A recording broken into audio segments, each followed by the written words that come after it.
사랑하는 중앙교회 성도 여러분, 우리 주님을 변함없이 사랑하시는 중앙가족 모든 분들께 하나님 우리 아버지의 위로하심과 예수 그리스도로 말미암는 평강과 권능이 충만하게 되시기를 간절히 소원합니다. 요즘 여러분들의 마음이 너무도 힘들고 속상하시죠? 아니 어쩌면 그보다 더 분통 터지고 억장이 무너짐 같은 번민과 심적 고통 속에 지내시는 분들도 계시리라고 생각되어집니다. 54일간의 기나긴 장마와 홍수로 말미암는 산사태와 강둑이 무너져 범람한 황토물이 농경지는 말할 것도 없이 삶의 보금자리마저 뒤덮고 휩쓸고 감으로 사랑하는 가족을 잃고 재산을 송두리째 잃어버려 망연자실하신 분들도 계시리라고 생각됩니다. 뜨내전 폭염과 열대야 마음 졸이던 태풍 바비가 지나갔나 싶었는데 다시 9호 태풍 마이삭이 일본을 지나며 다가온다는 소식을 들으며 얼마나 걱정이 되는지 모르겠습니다. 그 무엇보다도 오늘날 세상은 코비드-19 팬데믹으로 두려움과 염려, 이제는 정신적인 트라우마와 공포감까지 생겨나고 있는 것이 현실입니다. 온 세계가 몸살을 앓고 있으면 두말할 것도 없이 그동안 세계적인 모범 방역 국가로 인정받았던 K-방역까지 여지없이 무너질 것 같다는 우려의 목소리가 높아지고 있습니다. 원인을 알 수 없거나 증상이 없는 감염이 확산되면 물론 확진자 수가 급격히 늘어나고 있어 결국은 오늘 0시를 기점으로 2.5단계 거리두기 상황으로 격상하여 얼마나 마음이 초조하고 긴장되는지 모르겠습니다. 상식 있는 분들이 코로나 이전으로 돌아갈 수 없다고 언급하는 말을 듣는 것은 어려운 일이 아니 되었습니다. 또한 코로나 바이러스가 속히 사라져 주기를 바라는 마음 간절하지만 전문가에 의하면 마치 독감처럼 불편하지만 이제는 우리와 함께 살아갈 거라고 얘기하는 이들도 적지 않습니다. 어떤 분은 요즘 세상이 참 이상해진 것 같다고 말하기도 합니다. 코로나19라는 바이러스로 인한 두려움도 있지만 이것이 자연스럽게 통제 수단으로 작용하고 있다는 것입니다. 지난 8.15 광화문 광장 집회 후에 서울 경기 지역을 대상으로 하는 2단계 방역 강화 조치와 8월 19일 0시를 기점으로 더욱 강화된 사회적 거리두기 2단계 방역 강화 조치는 굳이 오늘 0시부터 적용되는 2.5단계 사회적 거리두기를 언급하지 않더라도 이미 많은 사람들에게 특히 수도권 수많은 교회들에게 가혹하리만큼 영적인 잔혹함과 당혹감, 때로는 의분이 솟구침을 숨길 수가 없습니다. 특히 국무총리께서 비대면 예배만 허용한다고 발표한 행정명령은 그 방법으로나마 예배를 드릴 수 있어서 위로가 되기도 하지만 한편에서는 답답함과 서글픔, 안타까움과 아쉬운 마음, 아니 억울하다는 마음을 지울 수가 없는 것은 저만의 잘못된 생각일까요? 그리고 대통령께서 페이스북을 통해서 8월 15일 광화문 집회에 대해서 국가 방역 시스템에 대한 명백한 도전이며 국민 생명을 위협하는 용서할 수 없는 행위라며 정부는 강제 수단을 동원해서라도 매우 단호하고 강력한 조치를 취해 나가지 않을 수 없다고 강조하며 글을 올렸습니다. 저는 이거를 대하며 코로나19를 이기려는 대통령의 의지와 마음으로 이해하려는 마음이 들기도 했지만 한편 코로나19가 국민을 통제하는 도구가 될 수도 있겠다는 두렵고 무서운 마음이 들었습니다.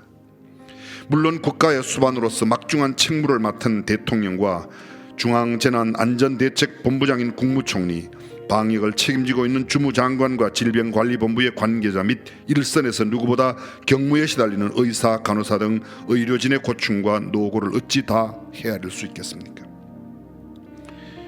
이분들의 사랑과 희생의 손길에 깊이 감사드립니다.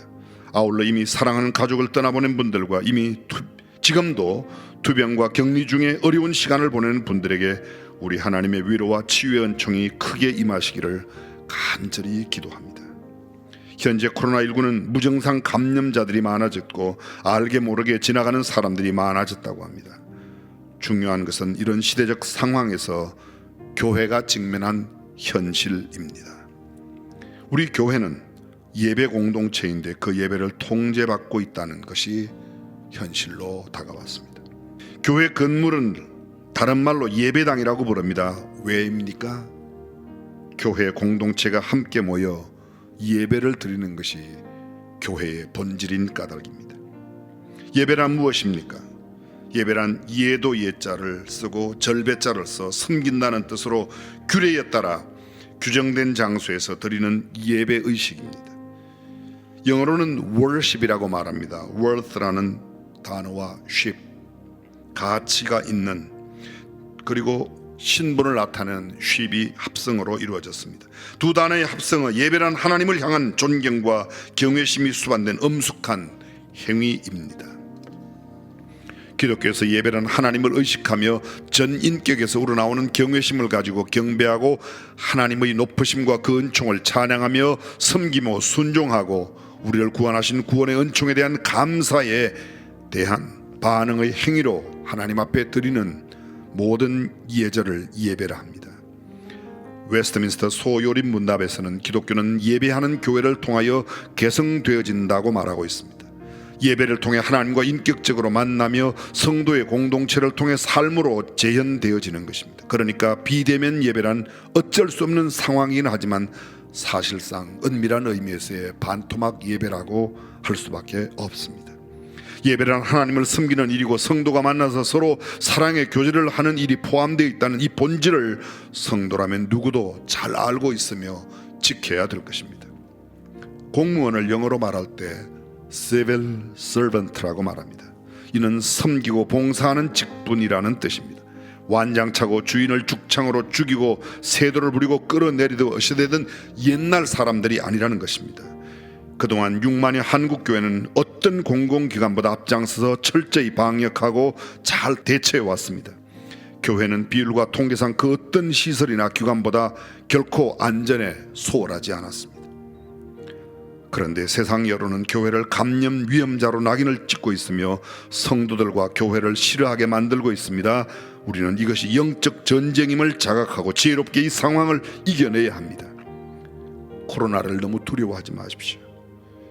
완치율은 98%에 달하며 대부분 완치되어 사회생활을 하는데 큰 지장이 없습니다. 2018년 암 사망자는 79,153명이며 심장마비 사망자는 매년 3만 명 수준이며 교통사고 사망자는 3,000명 수준입니다. 그리고 독감은 매년 평균 2,000명에서 3,000명 사이로 생명을 앗아갑니다. 어제 0시 기준 코로나 감염자는 19,400명이고 사망자는 321명이었습니다. 그렇다면 지난 2월부터 7월까지 6개월 동안 사실 단 한 명도 귀하지만 321명은 다른 사망자에 비하면 그리 많은 숫자가 아닐 수도 있습니다. 우리는 각자 스스로 칠 때 안전수칙을 잘 지켜서 그리고 동일하게 하나님을 경외하는 예배와 모든 행위를 잘 할 수 있었으면 좋겠습니다. 반드시 마스크를 쓰고 손을 자주 씻고 소독하며 개인 위생을 철저히 해야 합니다. 이건 모두에게 주어진 동일한 의무입니다. 우리 교회는 예배하는 공동체로서 당분간 온라인 예배를 드리오니 방법과 형태는 조금 다를지라도 반드시 신령과 진정으로 예배를 드리시기만을 꼭 부탁드리겠습니다. 무엇보다 이 상황이 빨리 지나가도록 기도해 주십시오. 홍콩에서 탈출해 미국에 망명한 앤리밍 박사는 미국 폭스 뉴스와의 인터뷰에서 코로나 바이러스가 중국 인민해방군이 생물 무기를 개발하는 과정에서 나온 바이러스라고 폭로했습니다. 인간의 죄악과 탐심으로 말미암은 결과란 말입니다. 중국은 하나님을 대적하는 국가임을 잊지 말아야 합니다. 우리 크리스찬들은 스스로를 돌아보며 회개하고 동시에 열방과 열방의 영혼을 위해 기도해야 합니다. 대한민국을 위해 기도해 주십시오. 한국교회와 성도들의 모든 삶을 위하여 기도해 주시기를 부탁드립니다. 특별히 의료진과 당국자들을 위하여 코로나19 감염자의 치유와 더 이상 감염자가 발생하지 않도록 기도해 주시기를 부탁드립니다. 사랑하는 성도 여러분, 오직 하나님만 경외하고 하나님만 바라보십시오. 마지막 때 더욱더 하나님을 사랑하는 성도들이 되시기를 바랍니다. 모든 성도들의 영적인 건강과 평안과 승리를 위하여 저도 열심히 기도하겠습니다. 다시 한번 불철주야 민생 안정과 국민들의 행복을 위해 애쓰시는 모든 분들께 심심한 감사를 드립니다. 부디 엄중하고 절체절명의 위기에 지혜를 발하여 주셔서 난국을 극복하는 중심체가 되어 주시고, 그리고 모든 코로나 사태가 종식되어 안전하고 건강한 대한민국, 세계 열방 가운데 뛰어난 하나님의 백성으로 우리 조국이 우뚝 서기를 함께 기도하겠습니다.